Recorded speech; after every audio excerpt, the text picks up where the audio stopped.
It behooves us to further engage the neighbors and to look at alternative locations. That's St. Augustine City Commissioner Barbara Blonder at this week's meeting responding to residents of Madeira Heights who opposed the new Anastasia Island fire station, which they say is being built in their backyard. Liz Ryan has our top story. At the very end of the meeting, during the commissioner's comments section, she made it clear that she heard residents' concerns and will take them into consideration. I appreciate the neighbors coming out. There's a lot of different considerations, and I want to be sure that we are very, very thorough and inclusive with the neighborhood. St. Augustine's local morning news will be following any developments as far as the location of the new fire station. I spoke to Commissioner Cynthia Garris, and she felt strongly that residents understand that when they reach out to the commissioners by email or by phone, they're listening to their concerns, but sometimes they're unable to respond. I try to address mostly everybody's concerns, emails. If they send it to more than one commissioner, we are not able to respond because that would be breaking sunshine law if we started responding and talking on the email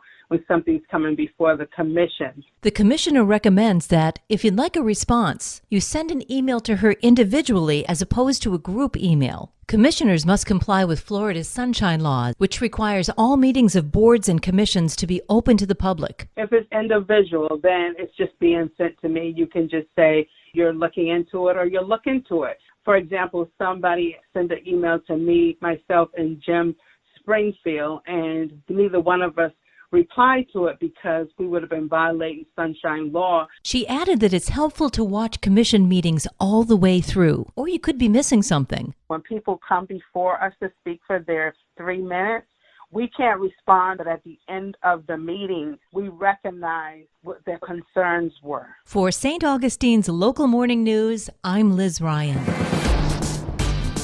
This local news is a service of your hometown Toyota dealer, Beaver Toyota US 1 St. Augustine, here to wow you. The Florida House is looking at a bill to reform how state tourism money is spent. 19th District Representative and Speaker of the House Paul Renner says the bill would reduce funding to Visit Florida, the state tourism agency, and give more to local organizations. That bill would put the funding through the local TDCs, which again is over $1.5 billion, is what my staff's briefed me on. It's a lot of money, and not have the state taxpayers paying for that directly, and also having greater control over what Visit Florida does on their behalf. And so that's what that bill does. It doesn't eliminate Visit Florida, though we have not funded them in our budget until we can start to have that conversation about the future of what that looks like. The bill is still in committee, and Renner says it's just a starting point. A lot of bills look very, very different before they go through the process, and it may be something as we get through it that is just a conversation this year to further discuss next year. We do want to have a discussion about how we accountably spend tourism dollars. In the current budget, Visit Florida received $50 million. For St. Augustine's local morning news, I'm Rich Petchke. The Florida Author Project is searching for the best indie author in the state. A contest for authors of adult and young adult fiction kicked off this month. They have the opportunity to win $1,000 in the Florida Regional Contest. Lauren Farrow, Marketing and Virtual Services Coordinator for the St. Johns County Public Library System, says a local author won last year's contest. Last year, what was really exciting is we had an author who lives in St. Johns County. She won for the adult fiction category. Her name was Jennifer Farmer, and we actually have her book in the library system. It's called Blue Sky Gone. Winning authors will see their books wind up in local libraries. They'll also be featured in Library Journal. To enter, visit sjcpls.org.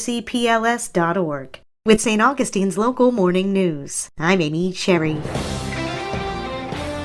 The weekend is here and there's plenty of family fun to be had in St. Johns County. This is Stacy with Fun for Augie Kids. Today is Dolphin Day and Marineland is celebrating. There will be dolphin-themed activities, games, science experiments, and demonstrations. Tomorrow, enjoy the Spring Festival at Frog Song's Organic Farms. There will be a full day of music, food, kids' activities, education, and fun. Experience and tour the farm at this free event. Stop by Barnes & Noble for a Saturday story time. This week's story will be featuring Night Owl by Christopher Denise. Sunday, everyone is invited to the Kids Sing-Along. There will be a petting zoo, dessert trucks, the St. Johns County Library bookmobile, and of course, live music by Now Is the Time. For more on these events and others, please visit us on our website at fun4augiekids.com. Have a great weekend.